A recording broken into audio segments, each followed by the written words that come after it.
বন্ধুরা, আমার রান্নাঘর থেকে আজকে তোমাদের সাথে একটা দারুণ খাবার, মানে কি বলবো, মুখরোচক সেই শেয়ার করছি। তোমরা দেখো, আমি কদবেল নিয়ে নিয়েছি। কদবেলটা আমি ভেঙে নিয়েছি, এই দেখো।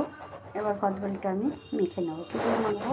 শুকনো লঙ্কা, সরি, কাঁচা লঙ্কা আর পাকা লঙ্কা কুচিয়ে নিয়েছি, ধনেপাতা কুচিয়ে নিয়েছি। এবার আমি এটা ভেতর থেকে বের করে নিয়ে, তোমরা দেখতে থাকো, আমি বের করে নিয়ে এটা আমি চামচের সাহায্যে আমি এগুলো সব তুলে নিয়েছি। দেখো কদবেলটা খুব সুন্দর। কদবেলটা আমি পরিমাণ মতন চিনি আর পরিমাণ মতন নুন দিয়েছি আর 1.5 চামচ চিনি দিয়েছি। এবার আমি এটাকে সুন্দর করে মেখে নেব। এবার আমি পরিমাণ মতন তেল দিয়ে দেবো, একটু বেশি তেল লাগে এটাতে। আমি তেলটা দিয়ে দিয়েছি বেশি করে। এবার কাঁচা লঙ্কা, ধনেপাতা দিয়ে আমি ভালো করে মেখে নেব।